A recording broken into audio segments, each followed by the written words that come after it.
Okay, today I want to talk to you about Tony Williams. There's a lot of information online about Tony. This is my particular insight.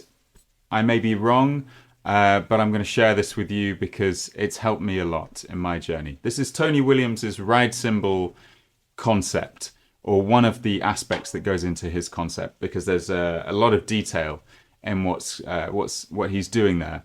But I'm just going to boil it down to like a really simple couple of bits of information that you can take away and investigate for yourself. So the way Tony divides up the ride cymbal beat, the 3-beat jazz pattern ride cymbal beat, this is just purely technically and organizationally. He divides it into a single, which is played with the hand or the wrist. You could speculate there might be some squeezing, some finger squeezing in there too, followed by a double, and the double is a drop catch double. So what do we mean by that? We mean kind of what it sounds like. We drop the wrist and drop the stick for the first stroke. And now the key thing that differentiates Tony is he maintains control. So in other words, he's not there when the stick is away from the palm. He's not there. He's there.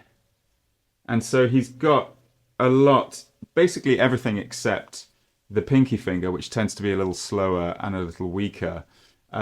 He's got everything else on the stick, so he's maintaining control even when the stick is furthest away from him. And then I should say the wrist is dropped at that moment.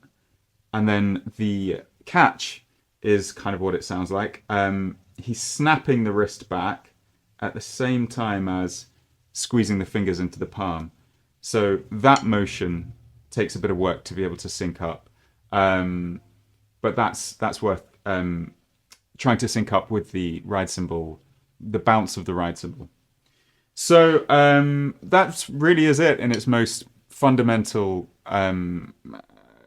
iteration. So you've got the single followed by the double. Now, if you want to play the 5-stroke, the famous sort of 5-stroke phrase that he plays, it really isn't any departure from that concept. You just add another drop catch onto the end of the 3. So I'm going to demonstrate it here. I don't know if you can get a sense of it there, but certainly you'll get a sense of the sound, and hopefully how I've explained it might help you in your journey and your investigations. Best of luck.